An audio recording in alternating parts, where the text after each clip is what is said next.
Everyone's got a story, right? That one they've told a million times, editing and refining it as they go along. Sometimes they're funny, sometimes they're tragic, sometimes they are horrifying, but they're always phenomenal. My personal legendary story involves a karaoke bar, a hidden junior chicken, and a love triangle.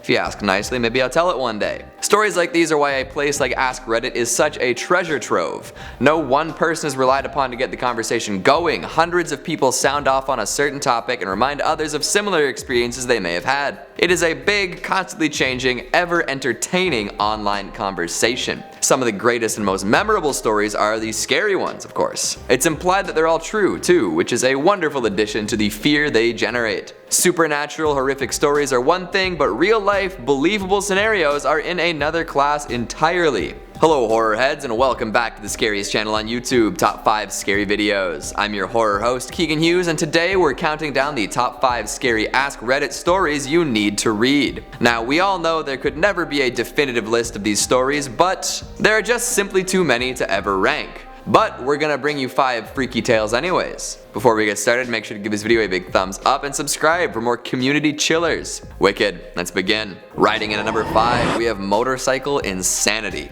Have you ever been driving along a long and winding road and noticed that the same car has been behind you for a very long time? On some roads this could be considered normal. If there's no place to turn off for a while and the speed is relatively well enforced, it would make sense that motorists spend a little extra time together. However, a lot of the time you'd expect someone stuck behind you to whip by at the earliest possible opportunity. This was not the case for Reddit user Lucky Giraffe during his lengthy encounter with a tailgater. While riding his motorcycle down an old country road, an ambulance was flying down the road in the opposite direction. Being a kind and generous member of society, he pulled off to the side, and so did the person behind him. 2 dudes in a pickup truck rolled up. One hopped out wielding a baseball bat. That was the only warning our motorcyclist needed to get the fudge out of Dodge. For 20 minutes these truck driving lunatics chased him. Being unfamiliar with the area and having a bike not meant for tricky maneuvers, Lucky Giraffe basically just hauled for as long as he could. Running 4-way stops and dodging other cars, he eventually made it to the highway. This was the best possible scenario as motorcycles are well known for being able to go fast in straight lines. Why would someone pull up behind him and try to knock him silly?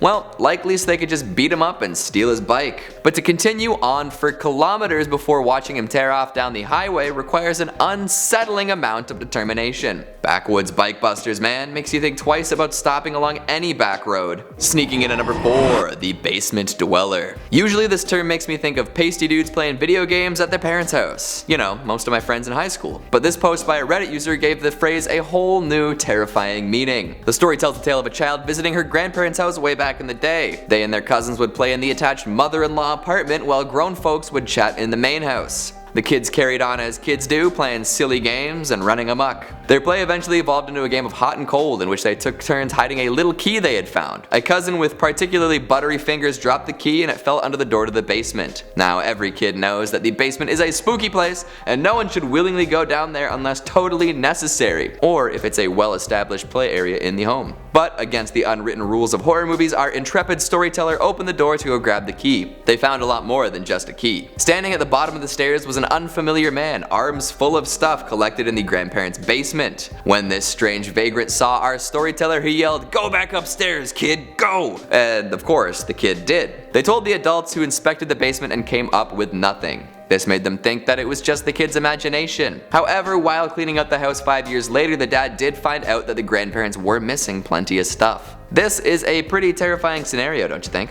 A stranger taking up residency in your own home without you even knowing, snagging stuff and slipping in and out through some hidden entrance. I'd never go back, no questions asked. Popping out at number 3, we have a secret room. This tale gave me Channel Zero and Silence of the Lambs vibes.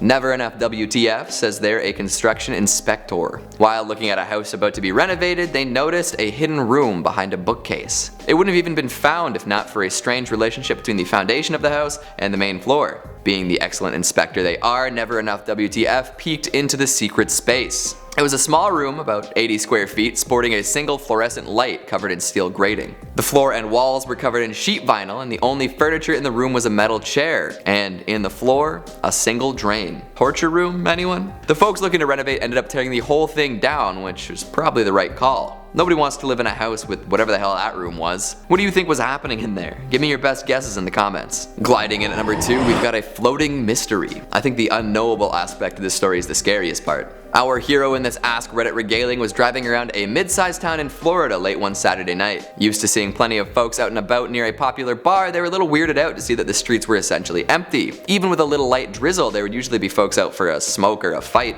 Instead, on this dark weekend eve, there was one lone woman. The storyteller was stopped at a red light when they saw her and noticed that she was looking up at something in the night sky.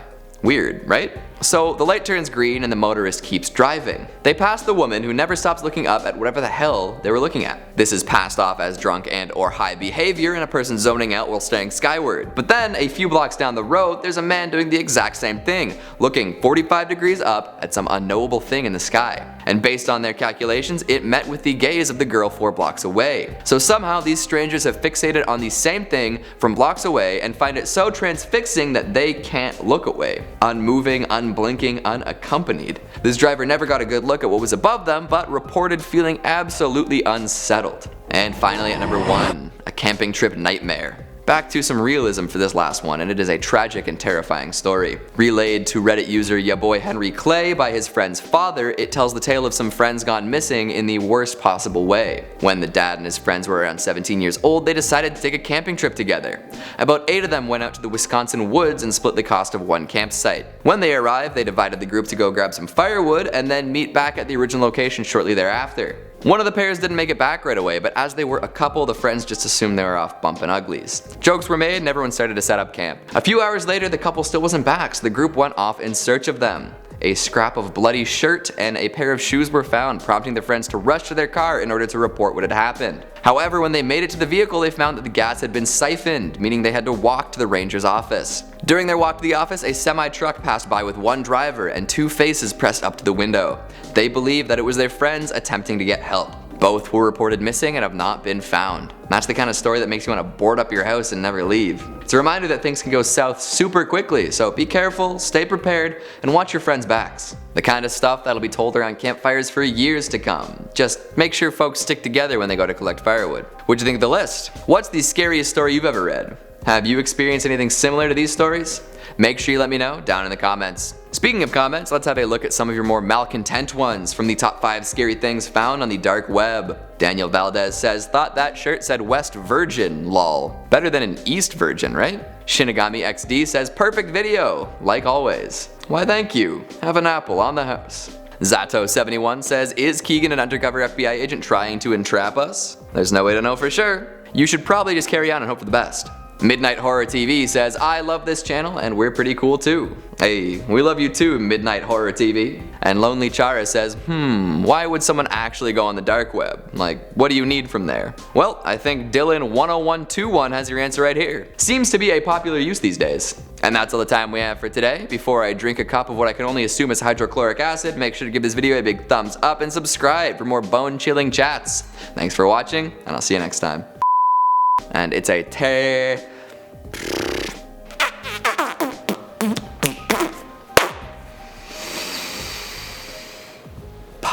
two dudes in a pickup truck back with them. But this post by Reddit user, the story excuse me. Oh, that sounds really wrong actually. Uh-oh. Cut that entirely. Mid-sized. They passed the woman who never